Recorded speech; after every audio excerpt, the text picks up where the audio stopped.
Good afternoon and welcome to Arts, Culture, and Things in Between. We're off to a later start this afternoon, technical difficulties. We're living in the world of virtual space, so these things happen, and I apologize. I'm Rose October. Thank you for joining us, those of you who are on. So Arts, Culture, and Things in Between is a program that features individuals who are gatekeepers of our arts and culture. They are not only performing artists, but also teachers, advocates, and scholars who focus on the preservation of the arts and culture.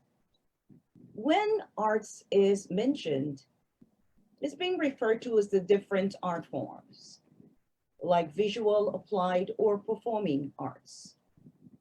Examples of visual arts would be painting, sculpting, photography, film. Examples of applied arts would be architecture, as in designing or building a project. Fashion designing is considered applied arts. The way that the fashion designer uses the different types of patterns and fabrics. Jewelry designing is also applied arts. The way the jewelry designer works with various types of materials like wood, plastic, metal, silver, gold, in addition to working with various types of stones. Furniture designing is also considered applied arts. The way that the furniture designer uses different types of woods, the ways that the woods are cut and layered. Performing arts is another aspect of the arts that I look into. Example of the performing arts could be music, another one, theater, another one, opera, how about drama, singing, stand-up comedy, and of course, my love, dance. The second part of the name of the program is culture, arts, culture. When culture is mentioned, it generally means the way of life for a particular group of people. So for this program, it is inclusive to mean the various groups of individuals that embrace ways of life. In other words, looking at attitudes and behaviors. What is important to note is that as culture is mentioned, I'm really looking at how practices are passed from one generation to another. The last part of the name of the program, Things in Between. This has to do with life issues that affect the execution of the arts and cultural practices. This involves both positive and negative experiences that become part of the creative process. Today's guest is a performing artist, plus a lot of things in between. But before we meet today's guest, let me share the bio with you. Dexter Mohammed, known as D Culture, Dexter M, was born in Port of Spain, Trinidad, and raised by his aunt in Mount St. George in Tobago. While in Tobago, he attended Mount St. George Methodist School until he was 14 years old, after which he migrated to the United States, and that was in 1979. Dexter's passion for music began from his early childhood. At times, he and his siblings would invent their own microphone by bending used electric wires and pretending to have their own singing group. He listened to and enjoyed a variety of music.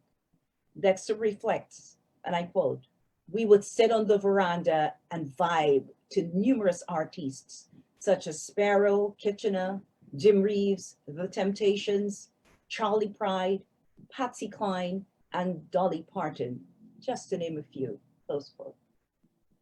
At the age of 16, Dexter secured his first job at the bicycle store.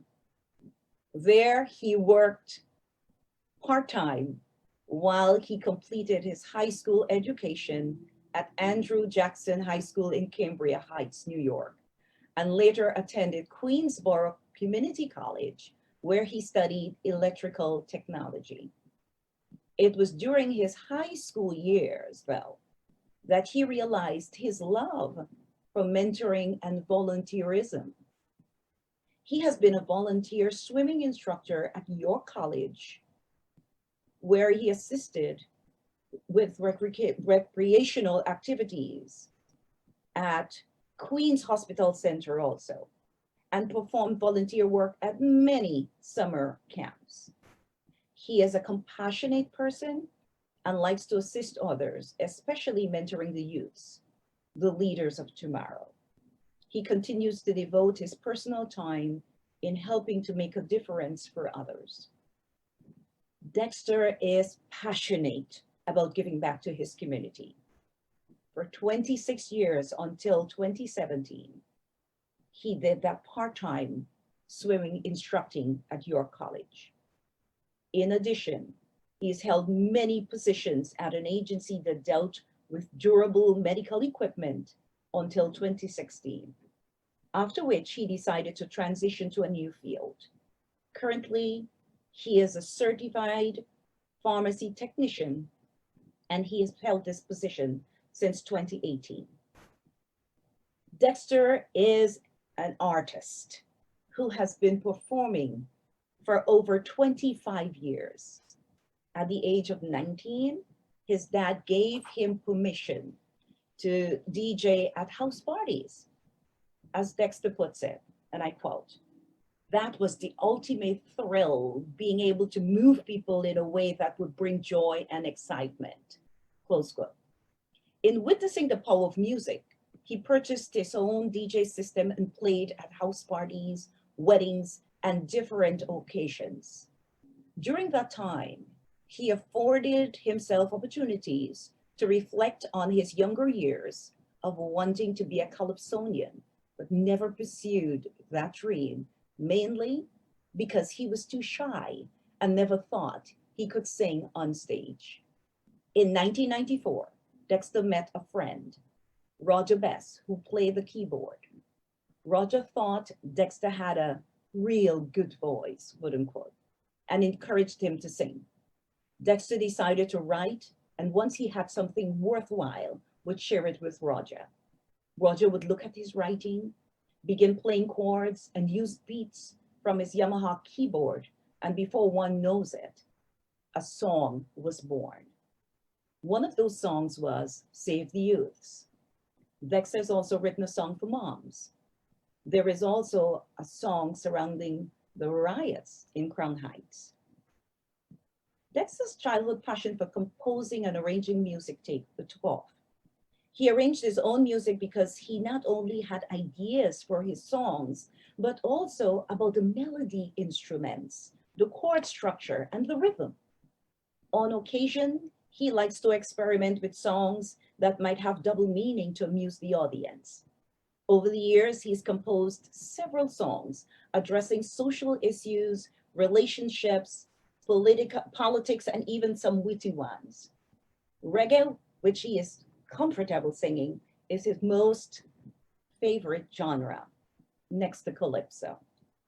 Some of his favorite reggae artists are Bob Marley, Dennis Brown, and Peter Tosh. Dexter believes there is depth of constructive messages in their music, and that is what pulls him in.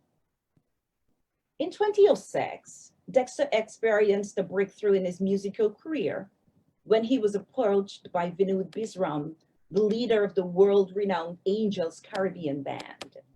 He was absolutely honored and delighted at the prospect of joining the band, as this band is known as the golden standard in the music industry. Dexter quickly earned the role of lead male vocalist, and this position has afforded him the opportunity to be freer and expand his musical range. Dexter reflected on how frightening it was when asked to sing different genres. He was able to answer the call and now sings all covers, including up-tempo soca, reggae, and backup for some Bollywood songs, salsa, and ballads.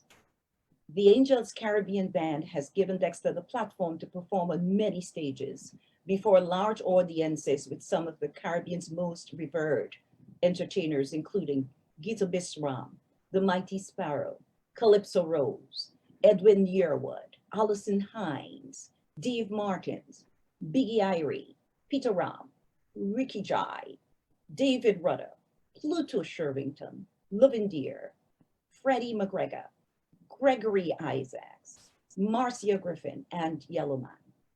It has also allowed him to grace national and international stages in countries such as Guyana, Canada, and St. Martin's, along with local performances in Florida and in New York. He's performed in venues including Gracie mentioned and the World Resorts Casino. Dexter thinks there is no greater joy than bringing people together and having a good time. He knows that one of the main attributes of the Angels Band is their intimate relationship with the community. He loves the fact that the community can always depend on Angels in time of need, whether it is for a fundraiser, launching a program, or providing musical relief in times of grief. That is one of the things he most admires about Angels because it complements the way Dexter has lived his life. He is serious about his music, and all of his sets with the band have been cover music and catered for a more festive atmosphere that he truly loves. Although Dexter has not done much recording, he has never stopped writing. Consequently, since the pandemic, the Angels Caribbean Band was forced to take a break from live performances, and this allowed him to redirect his energy to recording. Since then, he has released 2 original compositions in the summer this year, one bringing attention to domestic violence entitled Think It Over, and the other bringing attention to racial injustice entitled I Can't Breathe.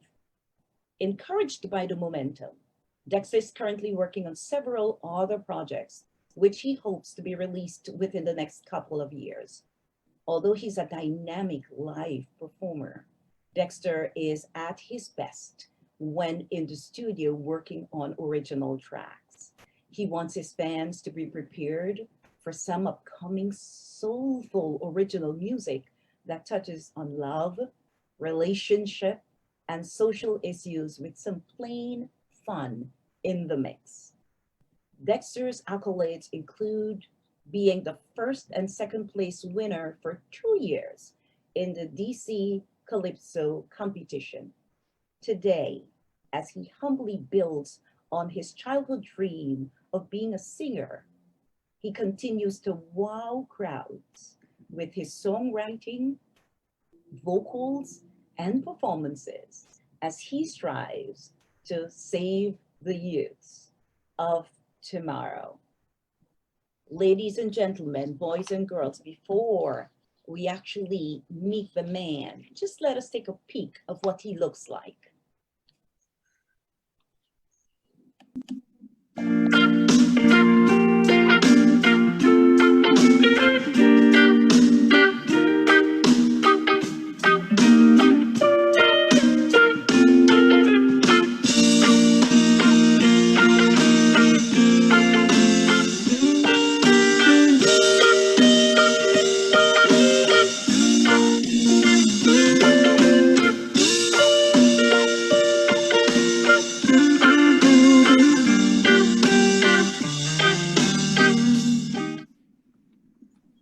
Wow. Huh. Dexter, welcome to Arts, Culture, and Things in Between. Wow, thank you, Rose. Thank you very much for having me. I almost didn't recognize those faces there just now. I was tickled. I'm looking, you had an afro, you had braids. Was it braids at one time? No, that was Lux. That was locks. Are you? I had Lux for a while, yeah. I went through a lot of transformation. I couldn't tell whether it was locks, but they were coarse though. They looked like they were coarse locks. Yeah, yeah. I mean, I probably would have still had them today, but my hair started falling out, so it wasn't a good look for me at that point. Some bad genes passed my family there with the hair. Wow. So did you go bald early? Is that what you're saying? Yeah, my front of my hair just started falling out. You know, it was really bad. Your forehead started to like, Yeah, okay, yeah. okay. It could have been in the pool for so many hours. I don't know. Well, you know what? The look right now, that's you. Oh, thank you. I had to take a double look though on some of those pictures, you know. Yeah. Youngest one that of the set with you in the fro. It's like, what is this Dexter? I had to look really, really closely, but there you are. So welcome, welcome, welcome. Thank you. Thank you for having me. Yeah, I'm so glad that you can join because I really like you as a performer. I like your music. I like your sound. I like your voice. I like the community work that you're doing. So I am glad that we're able to share this, share your life, share your experience with the business, in the arts with those who would be joining us. So in your bio, it is mentioned that as children, you and your siblings had a make-believe band and you guys made your microphone with bent up wires and all of that. You know what? It's child's imagery, it's child's fantasy. But before I ask you the question, I am just, I love it because with the internet now, you see, especially in some parts of Africa, Mm-hmm. the children's band, where somebody got a piece of wood and he's Yeah, somebody got a that was us. yeah. Look at that. You guys were trendsetters and you didn't even know. So you guys had your own make-believe band then. And then later on around age 19, you started DJing. So what Mhm. mimicking being a singer as a child? Was there any adult who was paying attention, probably saying, look, stop with your nonsense or something like that? I mean, or they were saying, oh, you got something coming up. Was there any adult paying attention? I think what you said first needs to be stop with the nonsense. Because, parents back then, they always focus on education and academics. So if you had any type of aspiration to music or the arts or anything like that, it wasn't something that was like strongly encouraged. So even some, the thing about it with the parents back then, if they, I remember one of my sisters growing up, when she used to sing, her uncle used to say, Sharon, are you talking to me? And that was a way of telling her, I don't like what I'm hearing. So they had their own ways of giving you their opinion, but a lot of times they never came out and said, oh, wow, you really had a nice voice. I don't think it was really in their nature to interact with kids in that way, unless they saw you had like a real extraordinary talent and maybe someone kind of coerced them into pushing you. But a lot of times it's more academics, forget everything else. I think it was the sign of the times back then, Yeah. Yeah, you have to aspire to be a lawyer, a doctor, a teacher, some profession. You dare not say anything about, holding a mic or doing a dance or anything like that because that's stupidness. That's Yep, it's true. and you can't go far with that kind of a thing. They tell you that, Yeah. So you seem as though your artistic being is so alien that you shouldn't even think about it. You Right. now as a child, what did you want to become when you grew up? It's when I was growing up, it's not something that I really thought about much, to be honest. I know I love music arts and I was more driven in that way. But then as I got older, I was fascinated by electrical technology. And I was, I was driven in some way to go towards that. And then, it just stopped at one point. But it was really more working with my hands. I'm always a person who loves to work with my hands. I mean, anything you give me, I can assemble stuff. I can read manuals, put things together. I just love all my family. Whenever they have something to put together, they would call me. So even growing up, like even the bending of the wires and stuff, I used to love doing that. When I finish, I make a whole make-believe microphone and all that stuff. So I was always good with my hands. Wow, wow. What wouldn't I do now to see what a microphone looked like back then? So what activities were you involved in at school as a child that you think helped to channel your career as a singer? Well, going to church, because in church we used to they had like the youth groups, and we used to do we used to have to learn the hymns and go about have to memorize them. And then they had times where we had the youth groups had to perform in church, and those were like opportunities where you get to really express your talent, and you and everybody is trying to out sing each other, you know making sure you sound good. So those were like opportunities growing up where you were kind of focused on harnessing that talent that you thought you had. Now, the person in charge of the choir, do you think they had their eyes on you that maybe you had something in you that you will eventually sing later on in life? No, no, because Them who tries to belt out loudly and sometimes okay. I was the opposite, because I was so shy back then. Even now, when my family see me on stage now, they still can't believe it's me, because that's how shy I was. I mean, I used to participate but I used to be in the back. So I was never out, only when I was just with my family at our homes. That's the only time I would like express myself. But when I know an audience is watching me, no.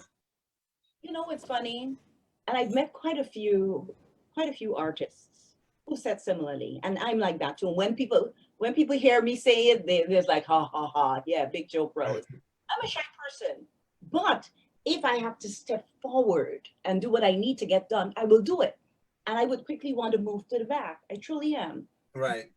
because stepping forward is done with such confidence. Folks don't Yeah. you're shy, and it's an aspect I think of an aspect of being an artist too. Yeah. Showcase your craft, and that's it. Mm-hmm. So I get that. Now I'm asking you another make believe question about your make believe band. That is, so as a child, you and your siblings have this make believe band. You made the best, dopest microphone, we just found out. Now, in terms of going to church, singing, the make believe band, and all of those things, are you thinking anywhere along the line that something may happen with the singing? I mean, as you sit now and reflect. Yeah. I mean, when I left home, I was in what we consider secondary school. Yeah. And at that point, I think they were trying to do a calypso competition in the schools. And a couple of my siblings and I, we were kind of excited about it, and we were even thinking about doing it. But it just so happened that was the same time when my father in the States, sent for me. That was around 79. So I missed that opportunity. And then once I came here, anything like that was just put on hold for a while. But that's how much love that I had for music at the time, even at that young age. So did your siblings go through with the competition? Do you know? No, no, I think it was either all or none.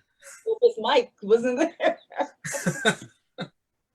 Oh, Yeah, I mean, we even got licks for singing some songs that were considered inappropriate. You Because, you know, as a child, you sing everything you hear on the radio, but there's certain songs you couldn't sing. And, remember you know, that you sang? say that again. Those that you sang? Like, you know, some songs at the time, some of the calypso from like Sparrow and them, is certain songs that was considered inappropriate for children. But you could sing it, but not within earshot of your parents. Right. I tell you, Caribbean parents are the best. We just gotta love them. Of course. What is your most memorable experience as a child? Memorable moment as a child? I don't think there was any particular, I think the best memorable time I had was the 1 year that I did in secondary school. Because that was the first year that I kind of branched out from the school in my village.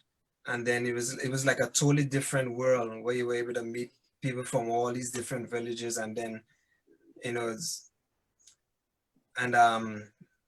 the thing about me, I was the smallest. So all the girls used to pamper me and treat me as a child. So a lot of, yeah, because I used to, you know, at that age, you have these girls you admire, and then you having one way you feel about them, and they're looking at you as a little child. So they used to pamper me all the time. I mean, it had its good and its bad, but. Well, nice times to reflect on. Look at that. Nice times to reflect on. So why don't we take a peek at some more of who you are, and then more about you. How about that? Sure. Talk some more about. So we're gonna try out something with them two boys here. This is a quarantine recording. All right. So it's only 3 of us here, and we have 2 others. I'm not gonna mention their names. So Vinay and Varun. Vinay is on guitar. Give them a little sample of what you're gonna be playing. All right. And we have Varun on keyboard. Play something. Yeah. 2 brothers. These are the new faces of the Angels Caribbean Band. So we hope they're gonna be practicing a lot, because the entire community is gonna be depending on you guys for future entertainment. So you gotta take this seriously, all right? So I'm gonna test them out this evening with this, one of my favorite renditions from Bob Marley. You guys ready? Let's see what they got.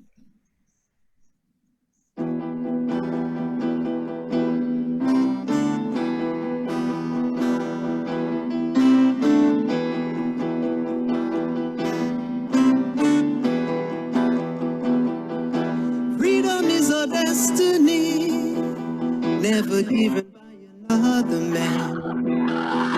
Freedom is our destiny, and freedom is there. Freedom is our destiny, never given by another man. Freedom is our destiny, and freedom.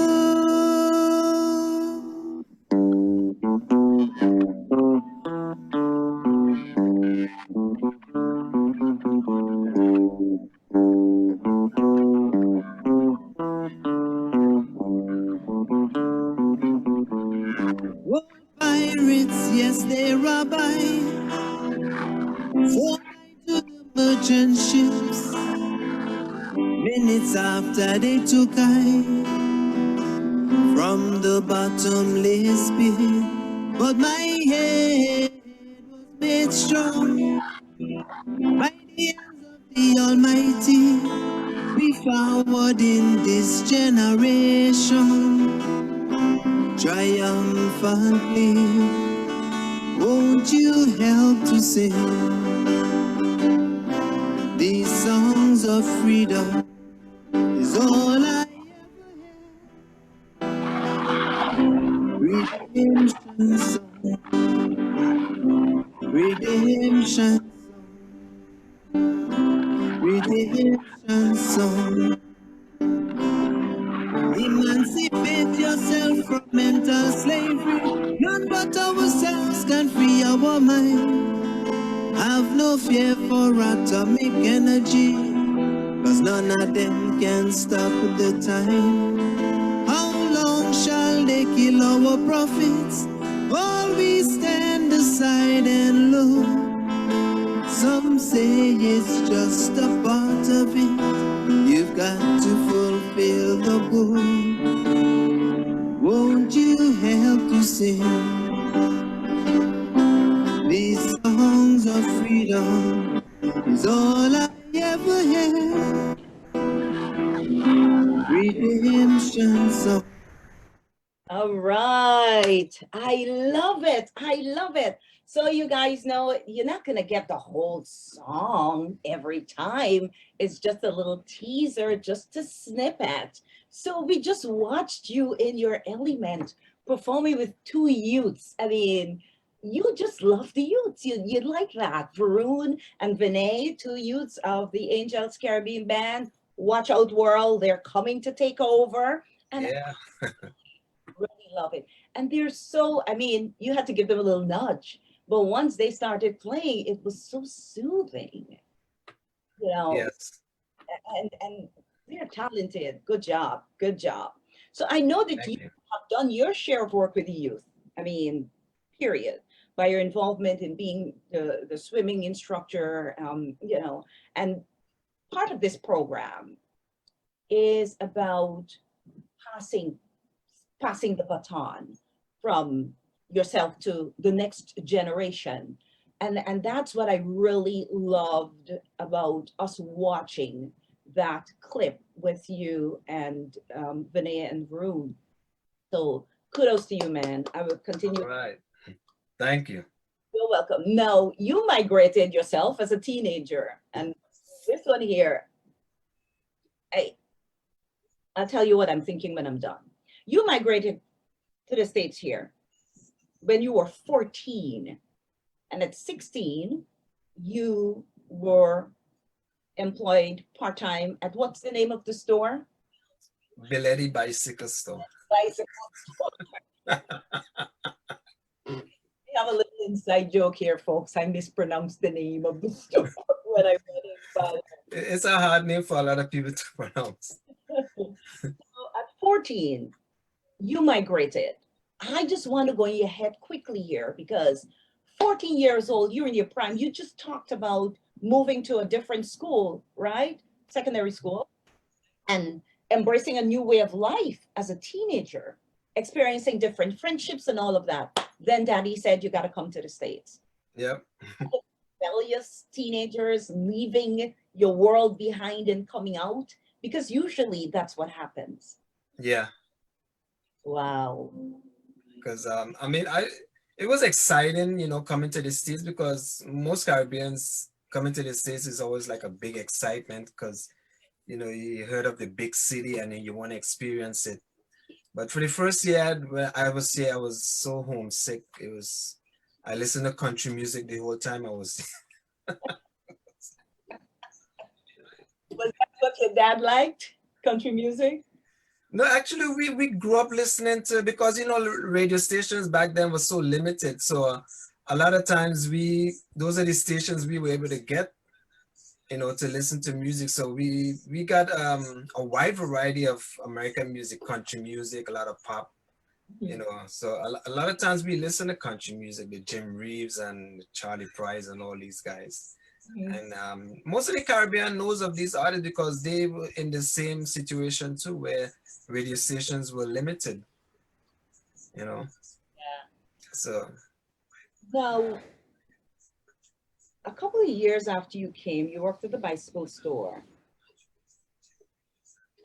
Anything from that experience tapped into who you are today? In looking back, would you say? Any experience that happened in that time that you worked in the bicycle store? Has anything from that worked for you later on in your life?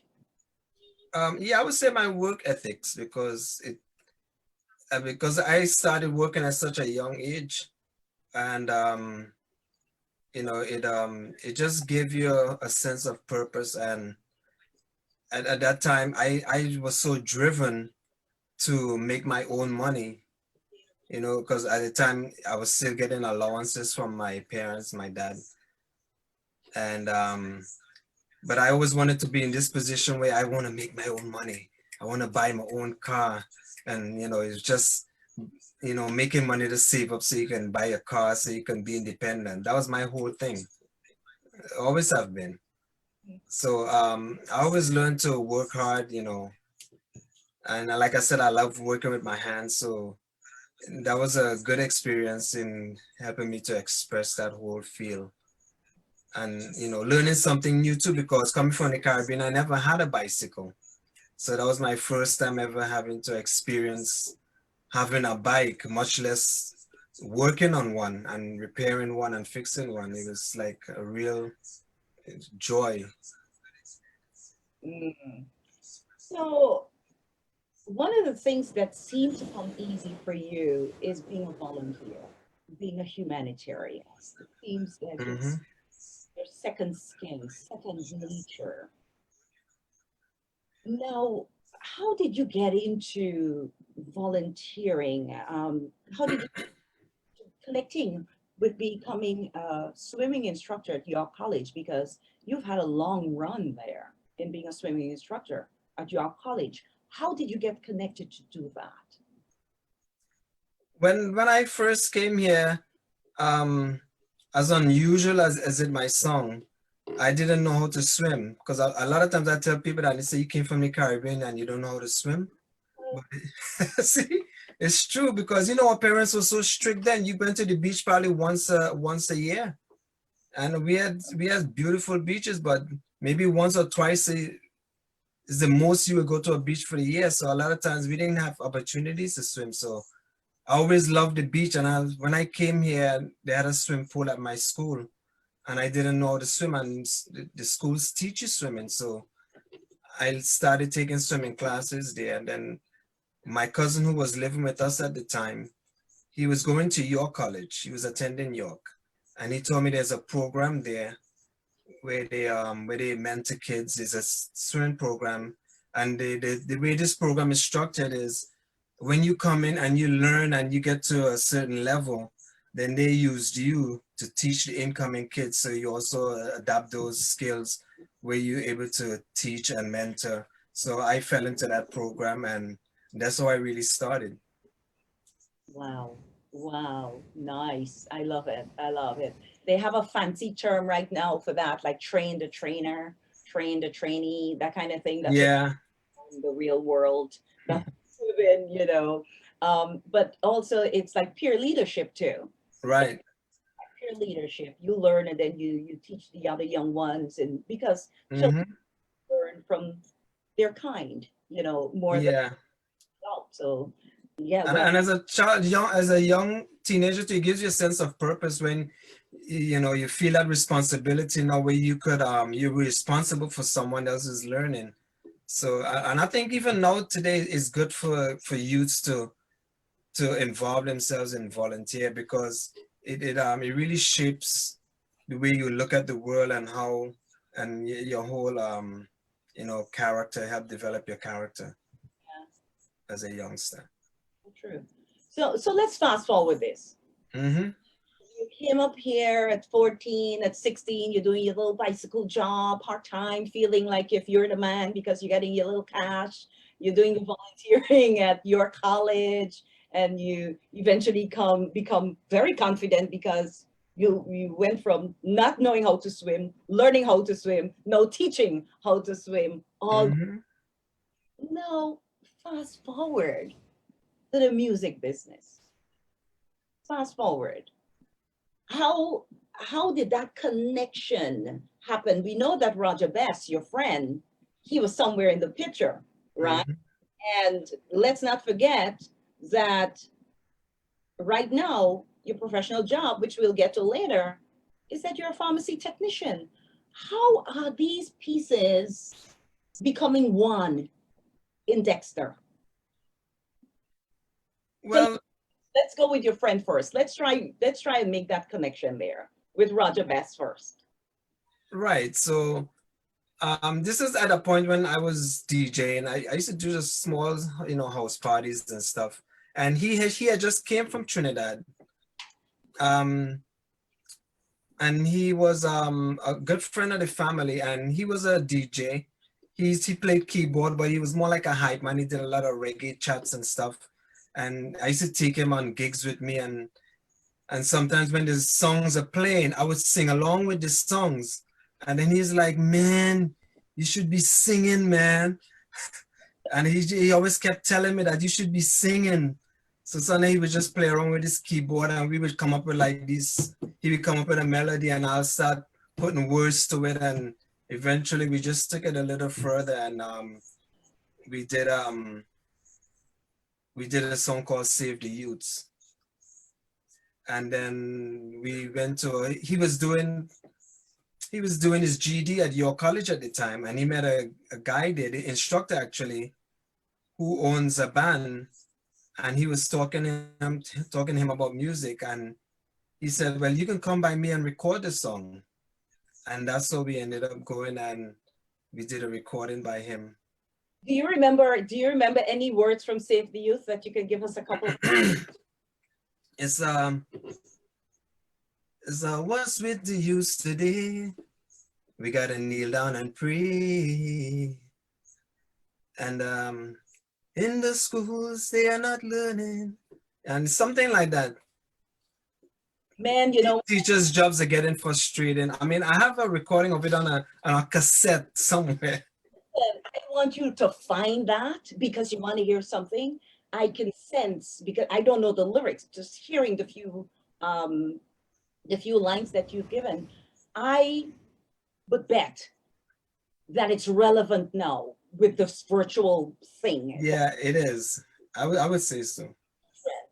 A lot of children are facing difficulty in learning virtually because some parents went back to work. The children are back home. I was just having this conversation today with Claire Boring about how latchkey children are back in because parents have to go to work. They leave their children home to be on the computer by themselves. The children don't know how to supervise self. So guess what?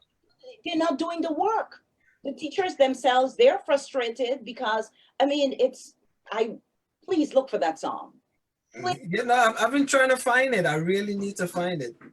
Find it and start using it, and guess what? I'm not going to charge you consultation fee.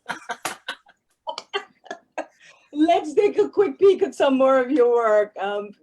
Guys, gals, if you're just joining, I'm sitting with Dexter Mohammed, also known as D-Culture back in the day. D-Culture. They still call me D-Culture.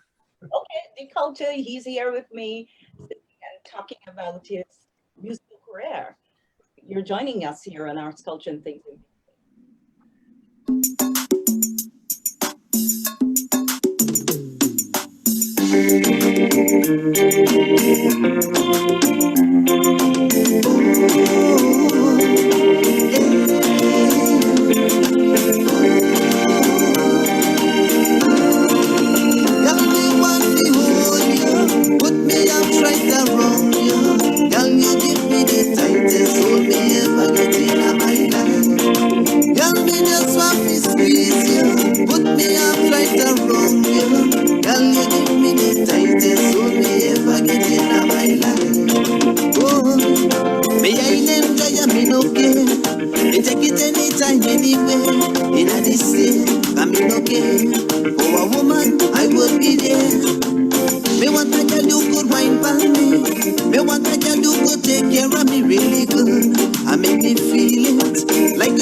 More than a one night stand.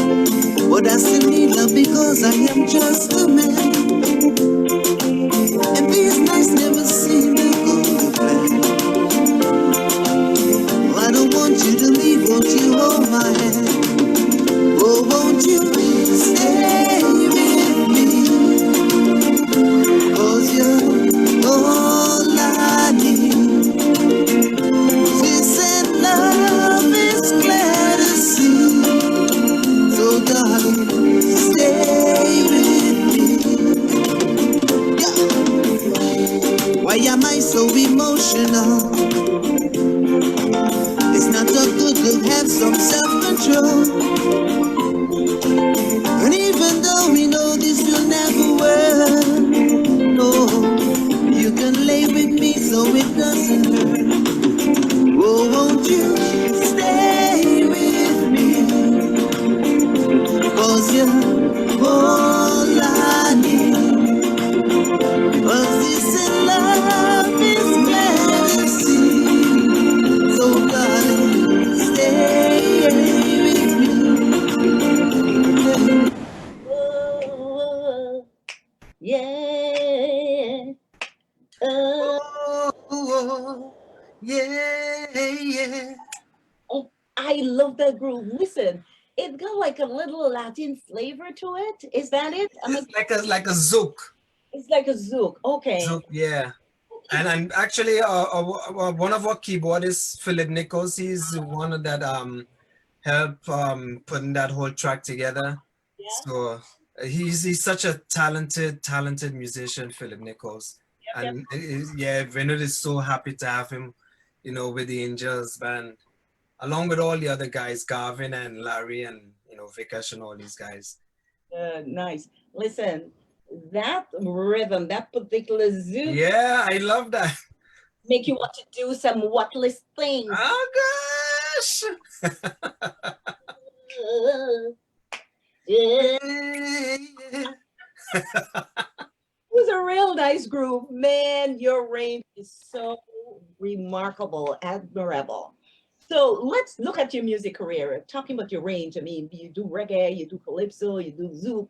When you get ready, you do ballads. You got fancy like ballads. I have to make my lips, and pronounce my word Ballads. ballad. But your range is so sweet, so eclectic, because of the different aspects of the music business and the different genres that you sing. So let's go back in time as we look at you. So you were the lead singer in your Made Believe band with your well done dopest microphone, right? Then you became a DJ, kind of, sort of, doing your thing, bought your own DJ set, all kinds of stuff. Then somewhere along the line, you and Roger Best bump up. You guys started, he kept saying, hey, you got a voice, you got a voice, you got a voice.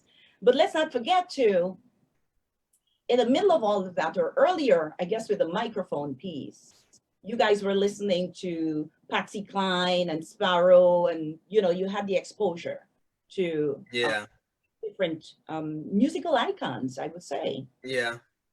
Now, you have performed with many singers who are icons. Yeah, I've shared the stage with many of them. Some I did some backup for, that the Angels Caribbean band, where we invited them, where we did a show with them, and some we just shared the stage with them, like the Gregory Isaacs. They had shows and they invited the Angels Caribbean band. So it was like such a blessing to be on the same stage with some of those great icons from the Caribbean. I mean, that's like one of the ultimate thrills, being an entertainer. Well, I'm gonna throw some shade now, Dexter, the culture. Who's your most favorite Caribbean artist? Well, that's easy. I would say most people know Ras Shorty. Yeah. Yes, Ras Shorty, and that is going back to,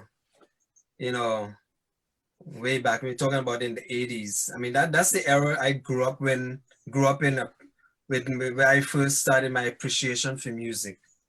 Was back in, well, I was not the 80s, but the mid 70s to and on. That's where I That's where you were indoctrinated with all these different, with calypso, what we call kaiso, and it was more about social commentary. And those were the type of music that we were listening to back then.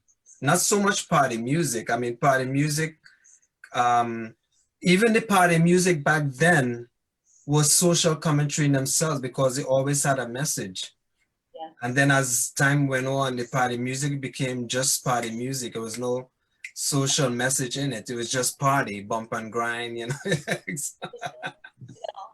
I mean, no. Shorty, you said Shorty was your guy, right? Mhm. Do you remember any of Shorty's song? Give us a line. Could you remember anything? Well, one of his most memorable songs was Om Shanti. Mm. And that's a song that even the band we performed today. Give And us, it's a song where he got into a lot of trouble for it back then, because you know with the African and Indian community back then, his song was paying reverence to the Om Shanti, mm. and he put it in a song, and the song was "Life Today, just like yesterday, friendship gone, leaving hate and scorn, neighbor living like stranger with neighbor, no love sir for one another." To unite people as one, he created this song. I hope it live on from generation to generation. And he want to sing this chant Om Shanti Om. So let me ask you. That could have been a research of mine, looking for the lyrics and telling you what it is. Give us a couple of lines. Sing it. Mm-hmm. I want you to sing it. You want me to sing it? Life today, unlike yesterday. Friendship gone, leaving hate and scorn. Give me a beat. Neighbor, living like stranger with neighbor. Ba-dum-dum, ba-dum-dum. No love, sir, for one another. Ba-dum-dum, ba-dum-dum. To unite people as one, I create this song, I hope it live on from generation to generation to generation. Sing Om Shanti Om Shanti Shanti Om. Love it, love it. Ras Shorty did some beautiful social songs at the time that even transcend to today. I mean, you can take those lyrics from back then and apply it to today's situation. Yeah, yeah. Who God Bless was another song that he did. Yeah. I'm just checking the chat. I don't usually do it, but I see some folks saying, love your voice, lovely voice. And I guess the kids are amazing. I don't want to get too sidetracked because the thing is going up and I didn't see everybody.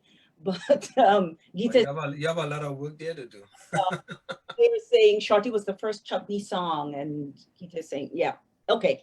So I just wanted to bring some folks in. I don't do a good job of that. So who is your favorite non-Caribbean artist? That's a hard one because Don't scratch your hair. You don't have any. I know, right? I don't. I scrape my scalp. But you know, America at the time when I was growing up, and I always revert back to at the time when I first got my appreciation for music. So I would always revert back to that time. So the young people who watching, all excuse me, and all into all your your Bungie Garlin and your Miley Cyrus and Bieber and all these guys. But I grew up and we grew up and we had a lot of bands, and one of my favorite bands even to this day is Earth, Wind and Fire. I always love their music, their musical arrangement. I mean, their music was different from everyone else. And I had an opportunity, and I must mention our friend,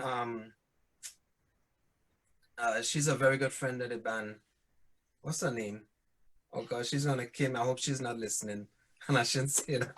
But she she gave us she encouraged us to go to a concert at Madison Square Garden a couple of years ago to see Earth, Wind and Fire, and it was such a thrill. Mhm. So yeah, that was like one of my favorite things was seeing them live in person. And after all these years, they still sung great, like the originals. Exactly, exactly. Well, you have something to look forward to. In another few years, Dexter, you'll be still sounding like the original Dexter. I hope so. Well, that's why I'm trying to do a lot of recording now because at least get those things in because you never know what the future holds. So who's your favorite artist, hands down? Period. Period. I would say my favorite artist, hands down. I mean, over the years and with my experience up to this time, is I would say Bob Marley. Okay. I would say Bob Marley, and not because of the iconic nature, that he possessed, but because of the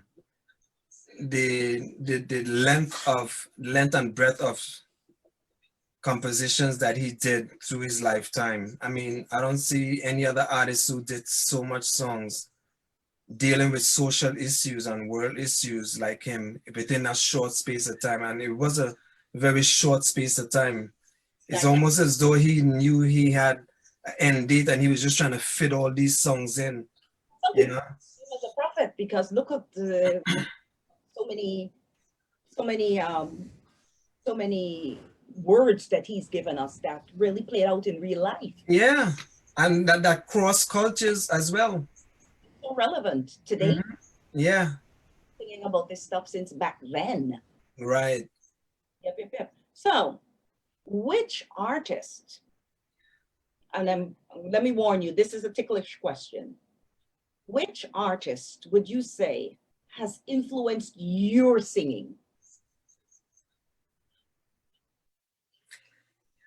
It would be two. Okay. And like I said, it would be Ras Shorty I and Bob Marley. Because those are the two genres I mainly record. Like if I'm recording, I would either record calypso or reggae. And whenever I do record a reggae track, I'm always trying to put my composition up against Bob Marley to see if it meets his expectation. I know it's not gonna meet it, but you always use that as a measure in terms of your lyrical content, not so much the music, but in terms of lyrical content, how you want to project the thoughts that you putting out there. And the same thing with Rashoti, so I mean I did stuff, that are non-conscious, party music and that's fun. But a lot of times even when I do an up-tempo music, I always still like to have a message in it, Well, no, something constructive. glad to hear you say that because you mentioned the cross between Shorty and Bob. And I can see that as an artist, and this is just my view here. I can see as an artist that you can pigeonhole yourself because you have sound. As artists, we get comfortable doing something a particular way, or Right. a particular way, or looking a particular way. So if somebody didn't see you and they hear a song, they say, that sounds like Dexter, or they see me performing a dance. They say, oh, every time you dance, you put in this particular movement, There's Mhm. something there that bubbles and becomes your signature piece. So I'm wondering if you've ever thought that you might be pigeonholing yourself, by thinking that, all right, these guys are my icons, kind of, sort of. And I always go for this nice mix, which is nothing wrong with it. I'm Mhm. wondering if you sometimes think of the fact that you might be pigeonholing yourself. Um, in a way, when it comes to calypso, I thought at one time I was, and that's why sometimes it's good to have other people write for you, at least arrange music for you, because sometimes the music would also drive the way you would sing a song. So a lot of times, if you're getting music arrangements that all sound the same, you'll tend to also sing them the same. So, but it's something I never really thought much about, to be honest. Well, again, You I'm know, going to charge you consultation fee today. I know. Well, between 3 and 5, I don't charge. Kelvin in the chat is saying, ask him who is his favorite Guyanese artist. Oh boy. I would say Dave Martin. Okay. We do a lot of Dave Martin songs. I mean, I we you know Dave Martin songs. I know Dave Martin's song. And you know, it's so funny. I do a lot of Guyana folk songs that I love Guyana folk songs. They got some of the best folk songs, and we do them like when we do the Guyana folk festival and stuff like that. It's like every year I look forward to those shows. So you Yeah. Chinese kind of sort of for a couple of hours or so. Is that it? Say that again? Some Guyanese for a couple of hours or so when you sing. Yeah. I am an honorary Guyanese. No, bow down. Sir. Yes, we accept you. We accept I've been to Guyana several times. Love it. you. Love it. That's Oh, good. Nice. That is nice. But we're not traveling now. So as soon as no. quarantine lifts and we get COVID-19 under control and we can move with some comfort, yes. So your artist name is Dexter M, D Culture. Is there anything else? No, that's it. No. Explain to us, who is Dexter when he's performing?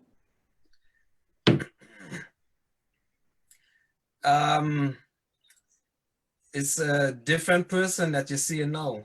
Pause 1 second. Pause 1 second. I am giving you permission now to be conceited. How about that?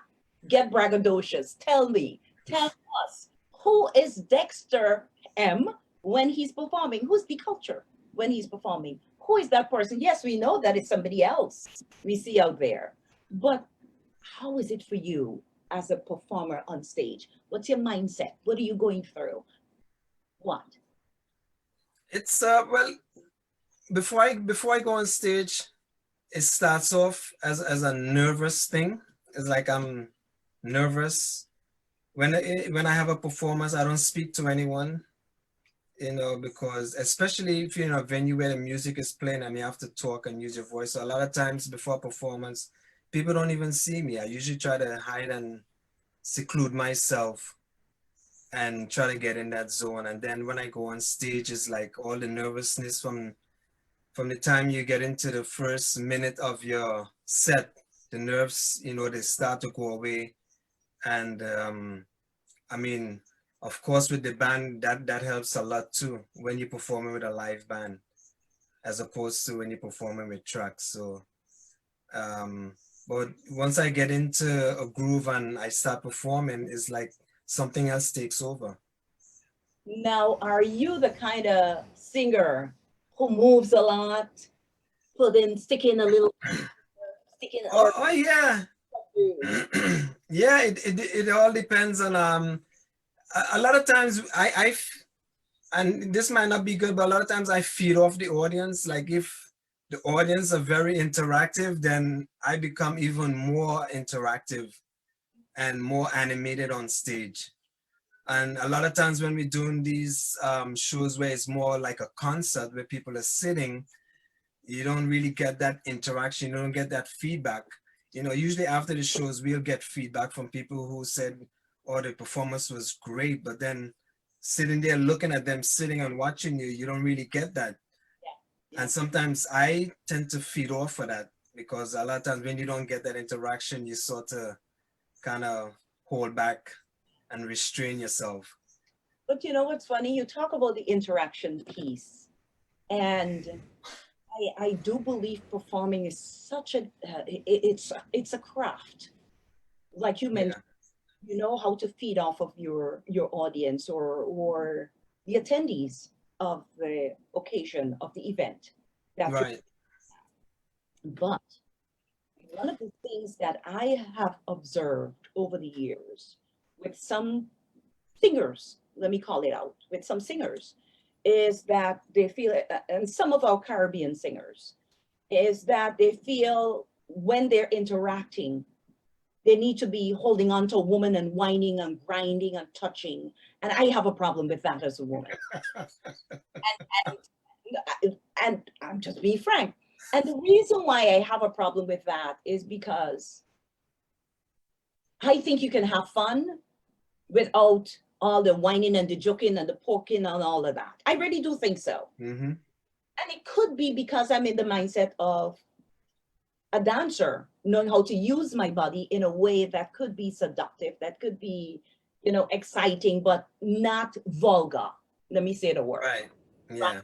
But then you see some performers who actually would put their hand in the woman's back, bend her forward, get her in the what? What is that? That 615? Y'all got words for it, names for it. Yeah. You gotta ask them young people that. But you know what I'm saying, right? Oh yeah, yeah. And I really think that it really cheapens the performance, but that's just me. Yeah. Take on that. I mean, with all the bumping and the Well, definitely, Angels Caribbean Band, we don't have those kind of performances. oh, I know that. Yeah, But even and I don't agree with it neither, because I think that I think your craft's supposed to speak for itself. I think if you're a singer and you confident about your singing ability, that's supposed to be enough to move people. And then you can move people in a way where, like you said, they can sit there and they can whine all night by themselves and have a good time. And without you having this extra influence where you have to go and touch them and stuff like that. Yeah, actually, I'm not comfortable with that type of performance on stage neither. So that's something you will never see me on stage doing. good. I mean, I'll do a little whine and a little joke on stage, but by myself, Yes, of you course. know? Of course. And then those of us who are dancers would be looking at you and say, what is he trying to do? Yeah, I mean, some women unfortunately love that, and they, I guess they're looking for the attention. But I know a lot of women that they just want to have a good time. So true. So true. And you're right. There's some women who do that. And it's so funny you say that. I want to go back to Ghana Cultural Association's Family Fun Day. When some performers are out there doing their, upbeat music, the upbeat tempo. Mm-hmm. Listen, I can't tell you how many times I got to be security guard by the stage entrance there because some little girl is running up to come and run on stage on wine and go down. I was like, here, this is a family show. Yeah, I mean, there's appropriate forms of what we call waist joking and waist motion. There's appropriate forms of it. I mean, when you look at the African culture in terms of dance, and even the Indian culture in terms of dance, there's a lot of waist movement. But then there's always that line where it gets to a point where you can see it's starting to get vulgar. From the time you see them bend over and their hands reach the floor, then it's like, I mean, we had shows already where we had to stop the music. Wow. Because a lot of times when we have shows, we try to get people to interact, and we would call up people on stage and have fun. Have them see who can do the best dance, but by themselves, not with each other. And then sometimes you would get somebody on stage who probably had a little too much to drink, and then they want to take it a little further, and we just have to stop the music and say, okay, that's enough. So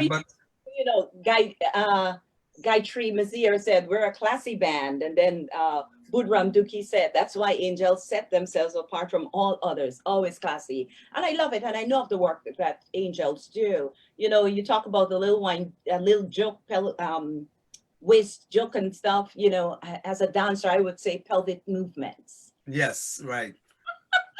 But we're talking about the same thing. Let me ask you this before we go and take a peek at some more of your work. What is your most memorable performance to date?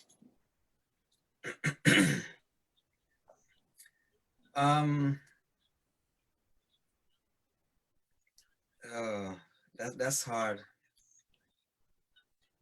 Is that a hard one? There's so I would say one performance that I remember that I really enjoyed was with Sparrow. We backed up Sparrow at the casino, result. and yeah, it was a show we did with some of the icons: Sparrow, David Rudder, um, Calypso Rose there. Calypso Rose, and what's his name? He did the song Tempo. Oh gosh, I can't remember his name right now. But we did a show with those icons. And I mean, we were in the studio rehearsing, and we had to learn all the backup lines for them. And the kind of respect that they were giving us, because you know they normally have their own people who do their backup and stuff, but they trusted us. Love And and we did backup for them, and it was such a pleasure. And then when you get on stage and everything just sunk and worked out fine, I mean, that was a great show. so Yeah, I always remember that.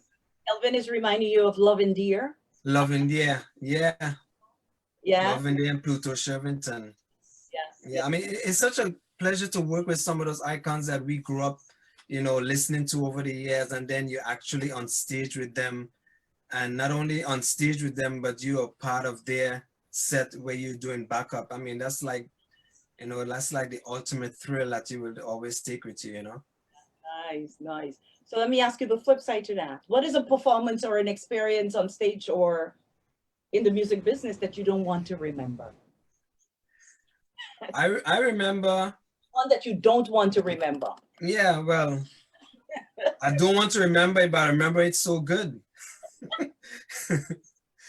And I was singing, I was in a calypso competition. This was in Brooklyn at Sesame Flyers, because I used to sing there every summer, and every summer they had their calypso competition, and I was performing, and I forgot my lyrics, the lyrics of my own song.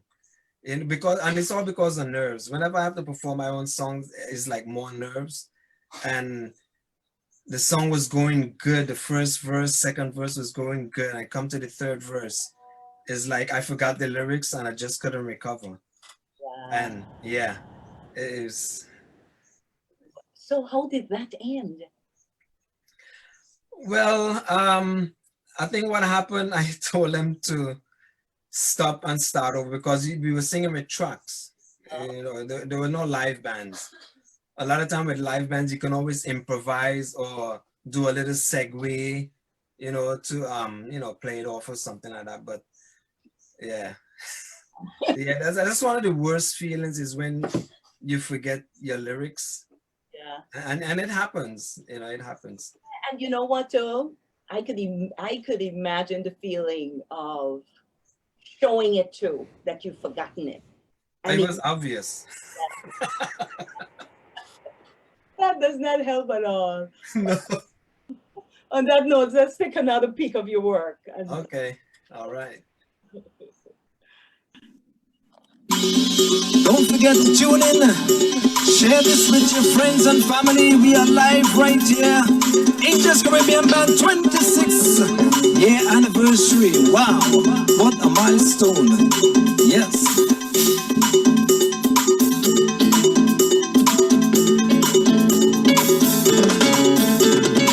So we're gonna pick it up. Wow. I wanna hear some tambourine.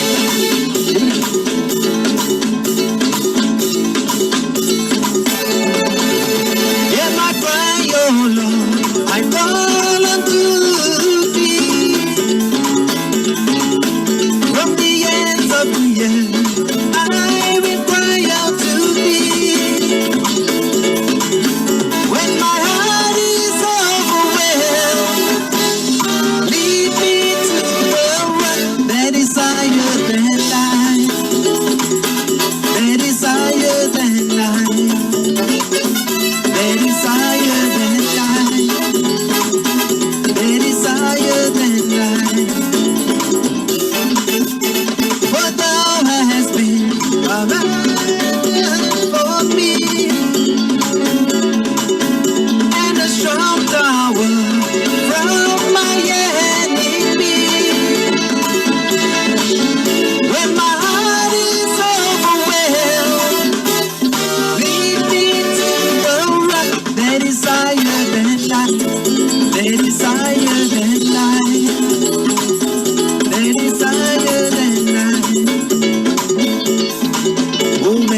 marching in.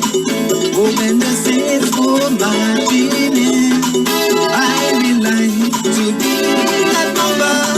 Oh, when the saints go marching. Calvin, I know you know. Oh, when the saints go marching in.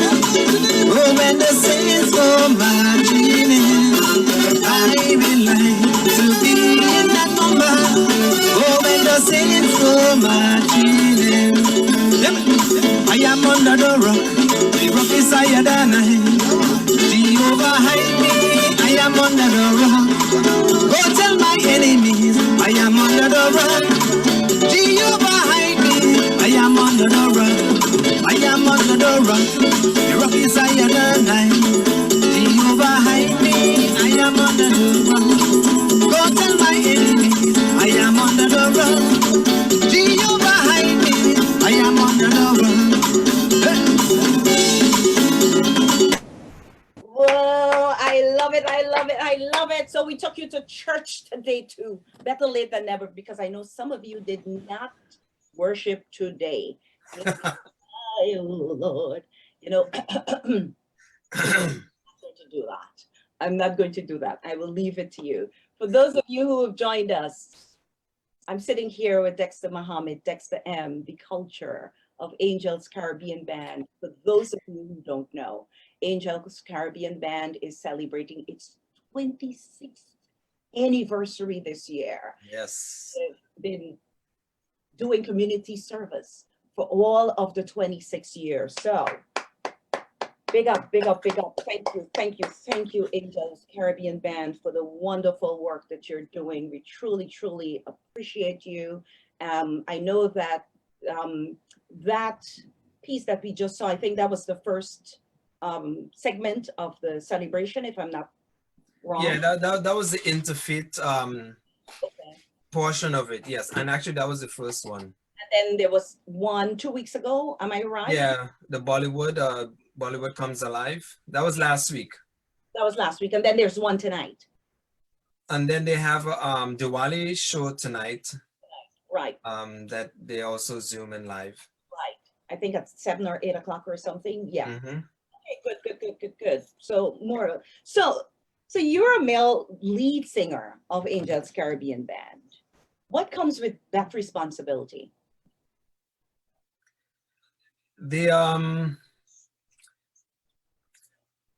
What comes with that responsibility?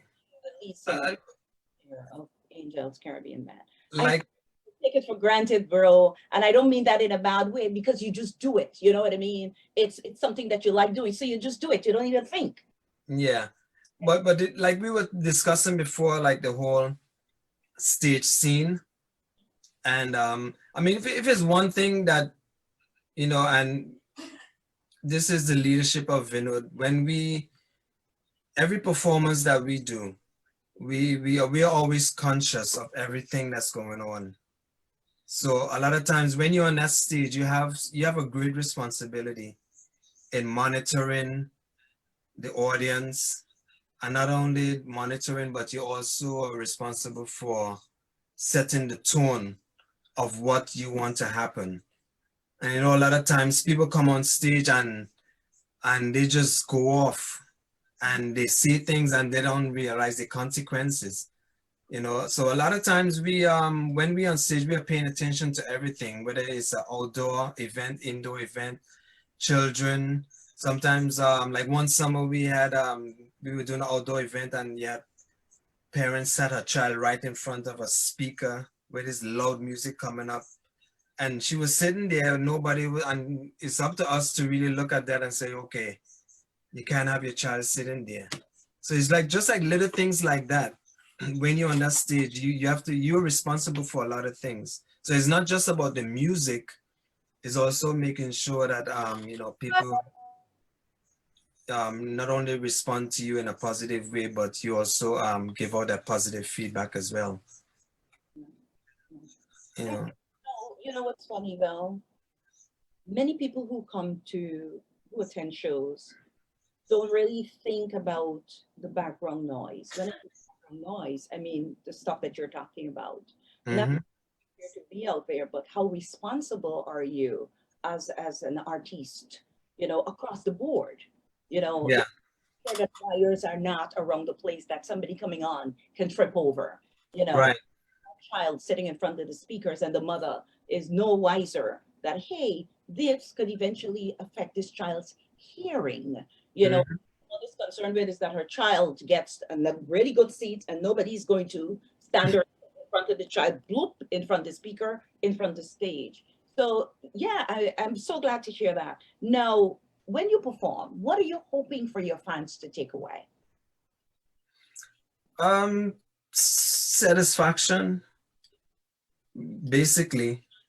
Satisfaction. I mean, I want people to be pleased with our performance, but I think most I would like people to have that feeling as though they want more. If people walk away feeling they should have get some more, then you know you did a good job. If people walk away feeling like, all right, I can't wait to get out of here, then that's not a good feeling. So it's always good. It's always good sometimes when you're telling people, okay, good night, and they're telling you more, more, more. That's a good feeling because you know people are enjoying what you do, enjoying what you do, and they're enjoying what they're hearing. So Angels Caribbean Band is very family oriented from my observation. And I Yes. pick up the nude Bisram and Gita Bisram, as I know they're really family oriented piece together, for you all as a band. How did you get Vinud to really say to you, I want you to become a lead singer? What happened? Well, that's an interesting story because the way I got into the Angels band was at the time they had they had horn guys in the band. I don't know if you know Mitch. He plays horns. Well, he's a good friend of my mom, for years. So Mitch, I used to see him on occasions, and Mitch came and he said, "Hey, I know about looking for a lead singer, Come, come, come. I will take you to meet Vinod." So he took me to meet Vinod, and then I did one rehearsal with them. And after we did that rehearsal, Vinod started showing me dates of different upcoming shows, and I'm like, "Am I part of the band?" And that was it. And up to this day, every time Mitch see me, he said, "Hey, you ever tell him, are you getting into that band?" That's what you. No, but yeah, I have to thank Mitch. Mitch is the one who brought me into the Angels band. He was working with Vin them, and he told me that Vin, is looking for a singer, and he brought me in. Now, do you remember when you got to lead singing? You remember that? Was it told to you or you just morphed into that? No, I just morphed into it. Okay. Yeah, because I guess the more responsibilities they gave me, like I started off with just one song because before I joined the Angels band, I never did cover music. I did only original music, and but that was calypso when I used to compete in Brooklyn, and we used to have shows in Brooklyn every summer at Sesame Flyers, and I used to go and perform every Friday. And and when I joined the band, that's when I started having to learn cover music. So I had to learn, recorded songs, and I mean I heard the songs from partying and on the radio, but now I had to learn the lyrics to perform them, which was kind of nerving because I've never had to perform, someone else's song before. When you say cover, explain to our. These are like recorded songs, like other artists' songs. Okay. Yeah. So it's not my original song. So these are yeah, like we would do all like the top artists, we would learn their hit songs, and those are the songs we perform.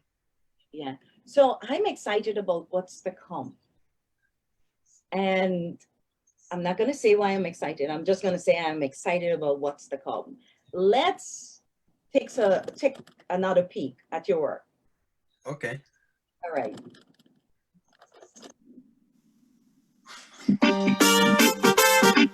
Think it out, think it out, think it out, think it out, think it over. Now let your pot boil over. No. Talk it out, talk it out, talk it out, talk it out, talk it over. Never hurt your lover. Yeah. Our next quarrel this morning, tempers were flaring, no one retreating. Out of all the fights you had, this last one was really bad. Furniture breaking, children crying, the neighborhood's watching. And then when it's all over, one full of regret, the other bruised and battered. Rude boy, this I can't condone. It's the ultimate betrayal. You treat your own home just like a war zone, then go on like you are the general. Stop the pain, suffering, and hurt. She is so fragile. The ones you claim you love the most are the ones that you hurt, but when your friends are around, you go on like you're proud. Stop on the rude boy and the bad man lyrics. You're not ready for no true relationship. Think it over, talk it over. Too much a man like fake off and hit. And when they do that, I miss it, they full of regret. Think it over, talk it over. I see tears run from your eyes, and I hear your silent cry. In a world full of excuses for bad men abuses, but hold your head up high. Now there is a change in tide. Open up your eyes. Just know you're not alone, so pick up the phone, get a microphone and scream it to the skies. Stop on the rude boy and the bad man lyrics. You're not ready for no true relationship. Think it over, talk it over. Too much a man like fake off and him. And when they do that, I miss it, they full of regret. Think it over, talk it over. Wow, wow, that is deep. That is so, so deep. Folks, I'm sorry, I'm teasing. Thank you. You got to go onto YouTube and look for Angels Caribbean Band and look for Dexter and find the song. Listen, for those of you who've joined late, I'm sitting here with Dexter of Angels Caribbean Band. Angels Caribbean Band is celebrating its 26th anniversary this year. Dexter, that song is so deep. You have written a few impactful, some impactful pieces, I would say. You know, I know you've written a piece about the Crown Heights riot. I know you've done that. You've written a piece about mothers, but you have a couple of pieces recently.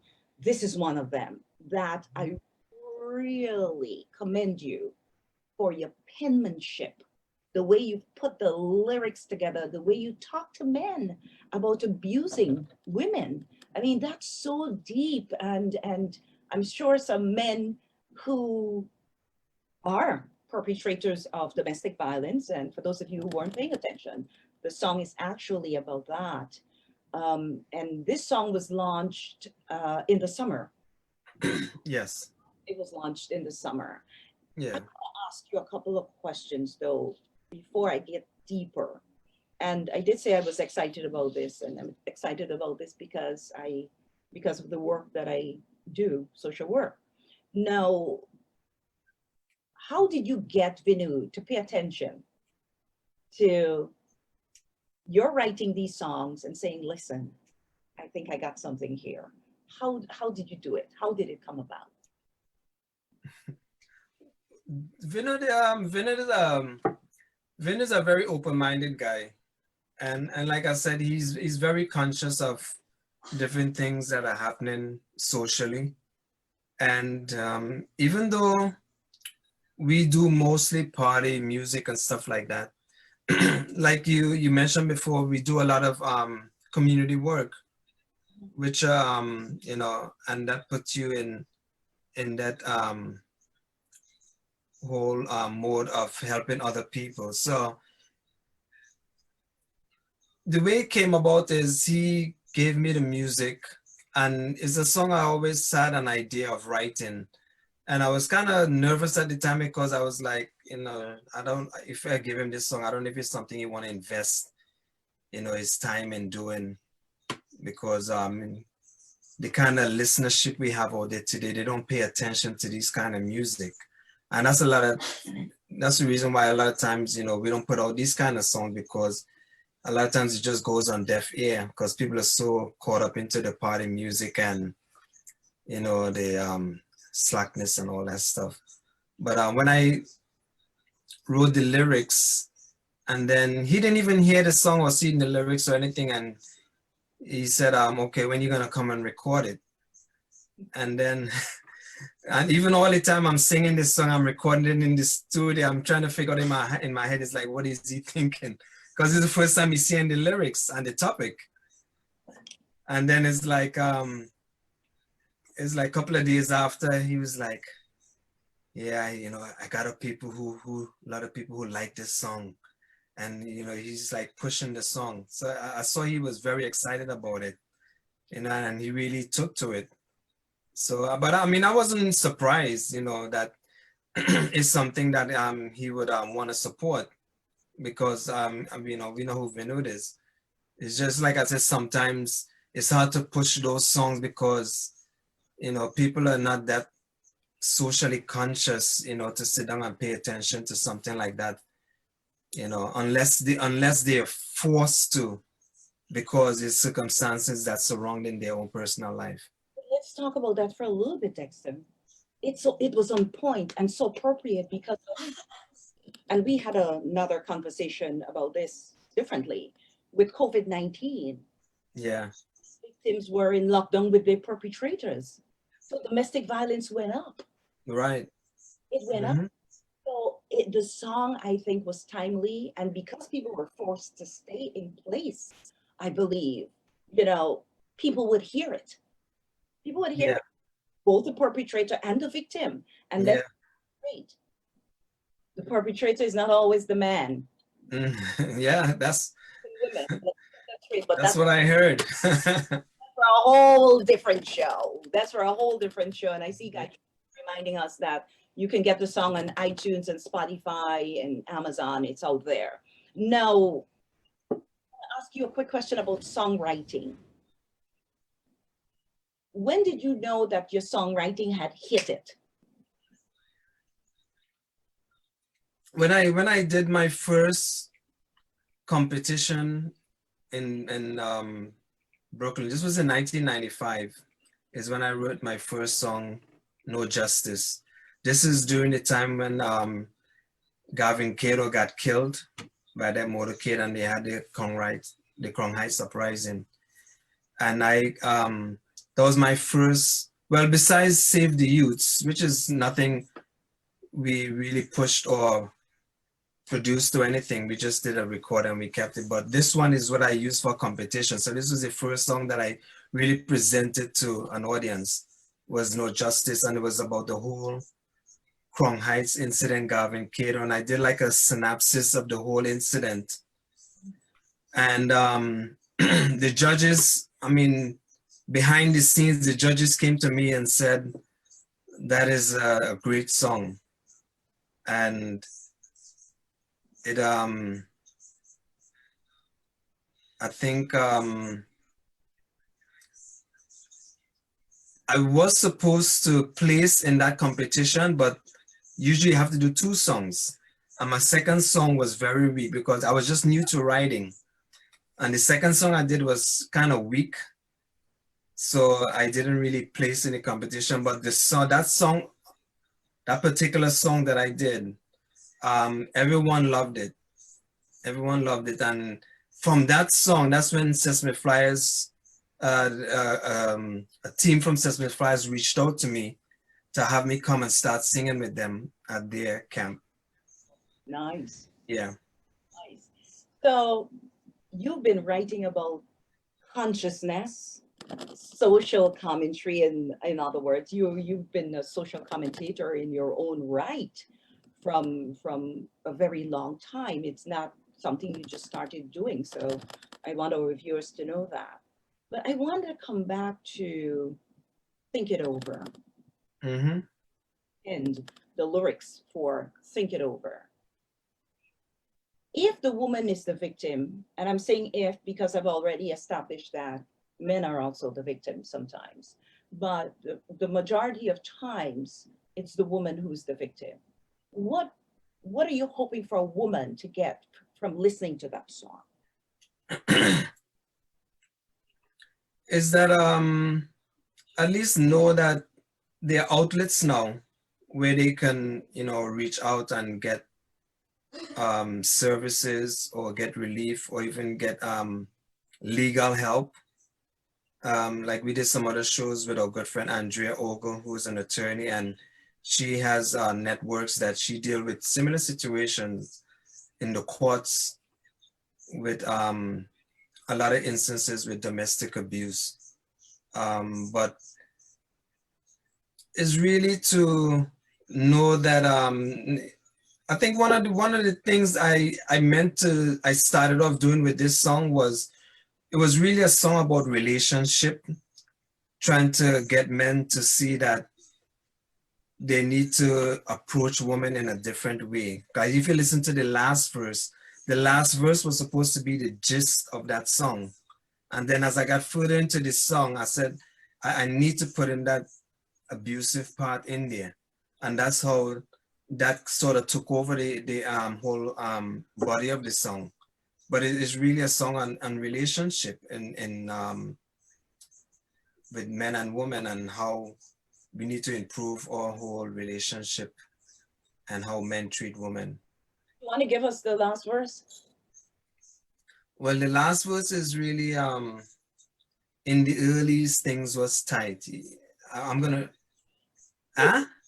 You gotta sing this. no miss. Well, I had to fix myself so I could sing properly. I can hear it. The last verse is in the earliest things was tight. You didn't have much ambition, but still you get enough loving and lifted up by your woman. But now you're feeling bright. You tell yourself you want to move on. So now you walk trade, so now you walk one trading your queen for a new thing. Youth man me say no. And then it goes on to hold on to your woman. Yeah. Cause she is all you have, yeah. Don't abuse her compassion. Cause in the end, when everything fails, she would be right there. Stop on the road boy and the bad man lyrics. You're not ready for no true relationship. Think it over. Love it. Love Think it over. Ladies and gentlemen, boys and girls, Dexter in his life and flesh and blood with me, sitting, you're hearing him, you're seeing him. Awesome, awesome work. Let's take a look at some more of your work and then come back and talk some more and finish this out. All right.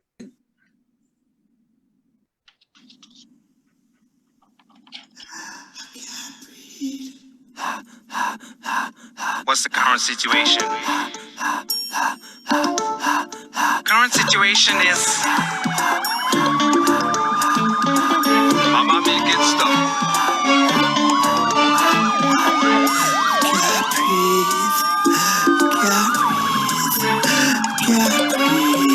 Mama yo.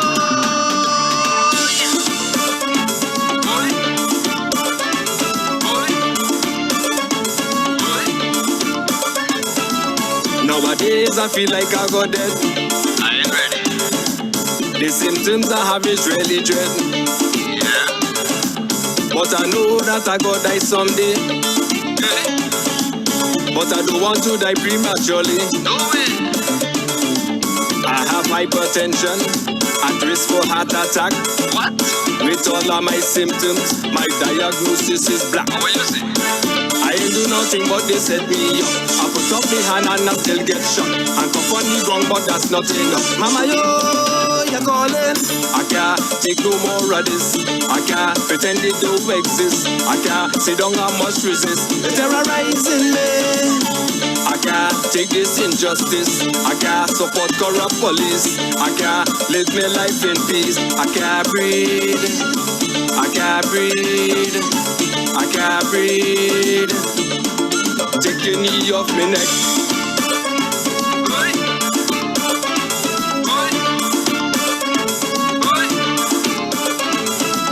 Long ago we ball and hold we head. Oh gosh. Now they use them to they riot instead. Some of them peacefully protesting, but the president passed and he gassed them. Where you come from? A brick went through our window, right in the middle of town. Next day on the news, the police station burned down. Dirty drum. I ain't do nothing but they set me up. I put up my hand and I still get shot. And top on the ground, but that's not enough. Mama, yo, you're calling. I can't take no more of this.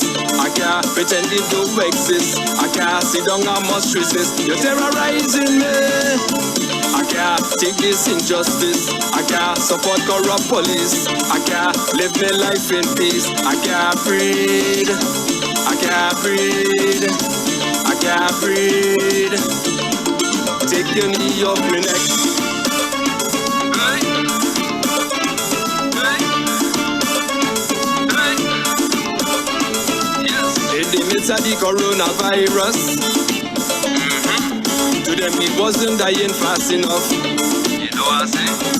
So for them to fulfill their duty, they continue to terrorize me. Watch them. A brother in the park, going about innocently. This woman couldn't get her own way, so she called the police on him. I ain't do nothing but they set me up.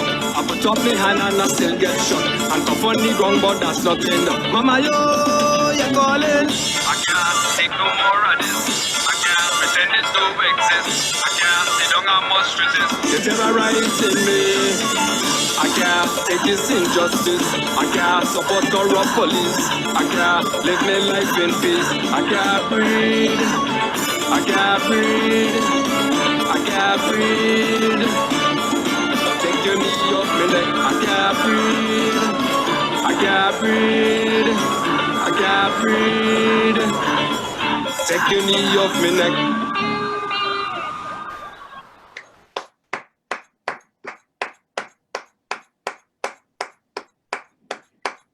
Dexter M. Take your knee off my neck. Oh my goodness. I had to play that whole song. And so relevant, and we know why it is so relevant. I thought that you were very up in your face, making your voice heard, making sure that you use the platform in an appropriate way. And I really believe you made the point. You really made the point with this, with everything that we're going through right now. You know, again, Angels, Caribbean Band, the leadership, Vinud and Gita and all the band members for the support in bringing this song forward and making it such an important element right now. And the social commentary of this song really speaks to the ills of Black men around the world, not just here in New York or in the United States, around the world. And as a Black man, as a Caribbean man, Dexter, how was it for you to pen these lyrics? Because I mean, like I said, I'm a creature of history and social issues, so these are stuff that I've been following for years. I mean, since I've been to this country, I've been involved in social issues. So I'm aware, I'm fully aware of all the things that's been happening in this country. I mean, I'm saying this country because I live here.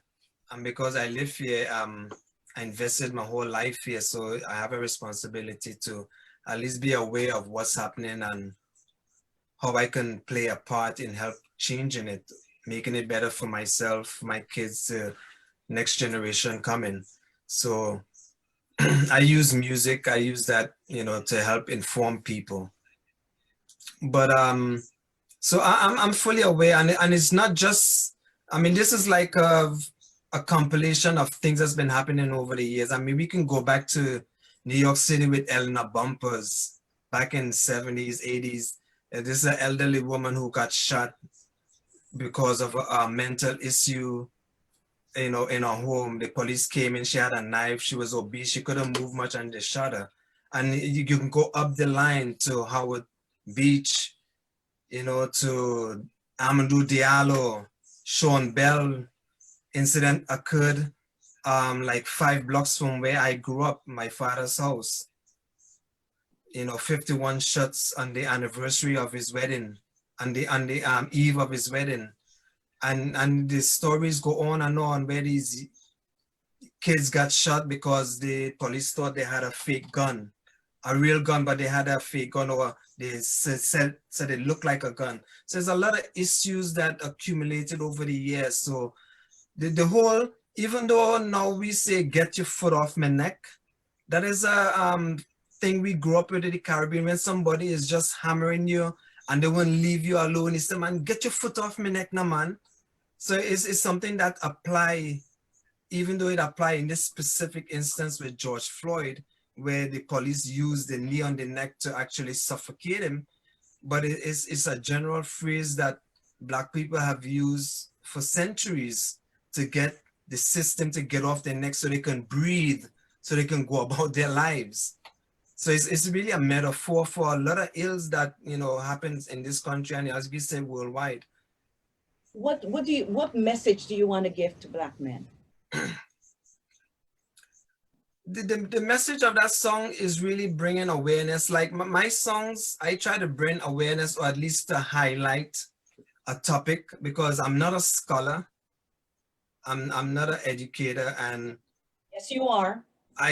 Well, I try to educate it in a certain way, but I'm not a scholar, so I can't tell you and give you facts and details and data and tell you this is what happening and this is what it's supposed to be. What I try to do is bring your attention to a situation, and you go and do the research. Hopefully it impacts you in a way that forces you to look more into it.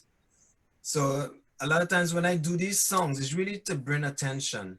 And even for people who are doubters, and like sometimes people, they would look at the Black Lives Matter and they would say things like all lives matter. And it's like, okay, Black Lives Matter does not mean people are excluding other people. Black Lives Matter really means that you are doing something to me that is stifling me, and I'm telling you, my life matters. That's all it's saying, my life matters. And if you get somebody to recognize that your life matter, they will probably take actions to take their foot off your neck. And that is a simple way of doing it, and that is a nice way of doing it without even getting violent. Because in other countries, people are being stifled, they take up arms and all kind of stuff. In this country, all they're saying is, my life matter.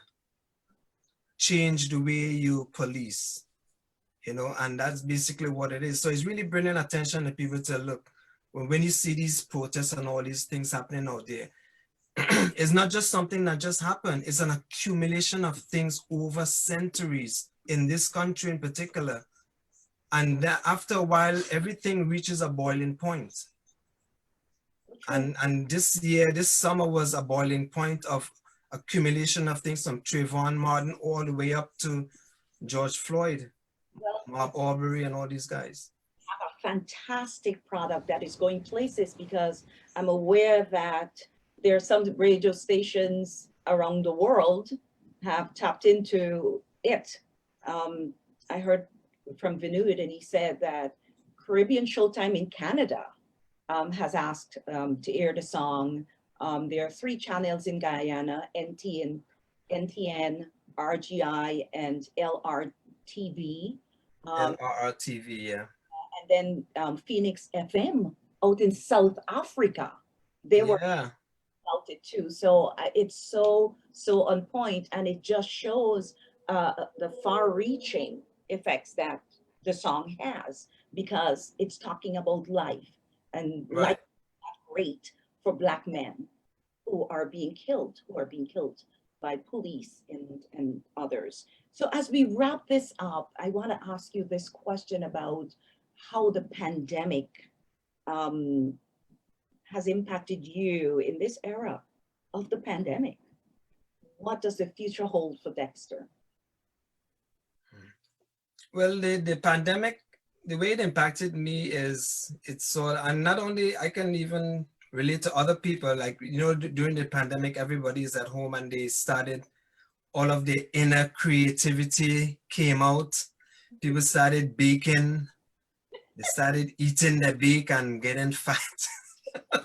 So, and one of my ways was, you know, putting pen to paper, you know, even though the pandemic didn't really affect me in that way because I was still working. I worked at home for a period because of my job, and but I was always working. But you know, we couldn't perform live shows, so with the absence of that, I was able to at least start working on a lot of projects that I have piled up here. I have a lot of projects that I've written. Can't It's wait. just for me to go to the studio and record them, but Can't wait. Angels is so busy, we don't have time to record, but hopefully I'm sticking on Vinod, you know, to try and get some of these songs out before this pandemic. Busy too. It's good busy because it's not easy for the band, you know, in preparing for the 26th Yeah. celebration. And Mm-hmm. Yeah, and he's a busy guy. He never sleeps, so I know it's 3 o'clock in the morning or stuff. I mean, he was working on this with me. yeah, don't be surprised if you get a text from him 3 o'clock in the morning because he's up at that time working. But is there anything as we close you want to say to our viewership, Dexter? Absolutely. I would I mean I would really love to see that, you know, being part of the Angels band has been a life changer for me because being with that band, it exposed me to so many different things. It forced me to learn different genres of music, perform things that I've never thought of doing. It took me on so many stages that I've never dreamt of, all these different icons from the Caribbean that I've always grew up listening to and now able to meet them. And it's all because of the Angels Caribbean Band with the leadership of Vinod and Gita. And just big up to the band on a whole, all the entertainers, all of the artists that sings with the band on occasions, but most of all of the band members from Philip Nichols to Larry Maisden, Garvin Nichols, Garvin, Vinod, Vikash, Mark, Sean, Vijay, Brian, and even my wife. A lot of times she worked behind the scenes, Gayatri. So the Angels Band is a whole big family, and I hope I didn't leave anyone out. But you know, these are the guys that we work close together, and they make everything happen. So a lot of times when you see us on stage and everything looks so easy, it's usually 24 hours of hard work that goes into that final product, and everyone work tirelessly before every show. We do like 8 hours straight, then we perform and we do another 4 or 5 hours after the performance to break down the stage, load the truck, go back to the warehouse, unload the truck, and 6 o'clock, 7 o'clock in the morning, we go home to sleep. Wow. That's the life of a band member. Gosh, it's not easy, but you guys make it look easy. And I just want to tag on to what Dexter said, just in case. If he's forgotten anybody, I want to tag on and say thank you to all of you who make it happen, everybody who make it happen. And emphasis is on the band, you know, the band. It's a group of people. So I want again congratulate Angels Caribbean Band for giving us community service for 26 years unselfishly. Thank you. Thank you. Thank you to leadership of the band, Vinod and Gita Bisram. Thank you to the band members. Thank you to other members who might be ancillary members who are on the side, who are helping A lot of them. the rangers on the side, and everybody who has made this band the success it is. Thank you. And I know we at Ghana Cultural Association, I'm putting on my Ghana Cultural Association hat here right now. We truly appreciate the work that you've done with us, done for us, and we would like to congratulate you on this 26th anniversary and wishing you many, many more years to come, productive years to come. On that note, I would like to say to you, Dexter, thank you for coming by and sitting and chatting with me. I had fun. I had loads of fun doing this. Thank you. I think I had more fun than you. I hope you had fun too. It was So, a real pleasure, Rose. It was a real pleasure. okay, thank you. So, as I say thank you to Dexter, I want to say thank you to all of you who've joined us today. And lately I've been saying thank yous to those of you who didn't get a chance to join us live, but go look for the recording and give us feedback still. So I'm saying thank you to you when you watch the recording. I have to say thank you to Claire Goring, my sister from another mother. Claire does the flyer every week, hands down, very supportive of the program. Today, I have to say a big thank you to Samuel Williams, who is in place of Raul De Silva today. Raul had to take a break, and a much needed break because he's been working hard. Sammy, thank you very much for an awesome job. Raul, if you're listening, thank you for everything that you do because you had to put it together for Sammy to run with it. So thank you for that. Yasu Narayan, who's working on the website, thank you. Marcia Gordon, who's working on the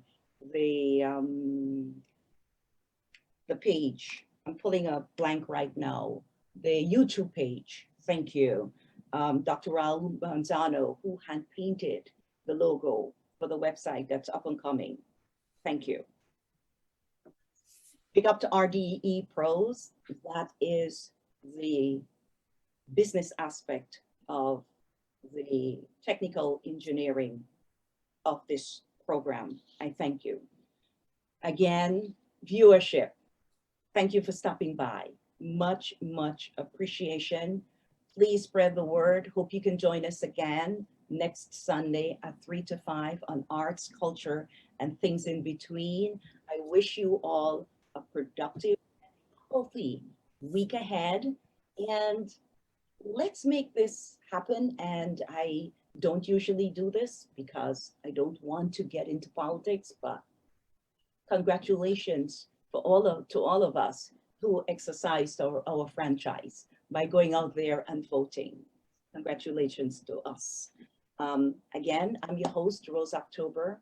I thank you for joining us on Arts, Culture, and Things in Between. The final thank you goes to my guest, Mr. Dexter Mohammed. Thank you. Thank you.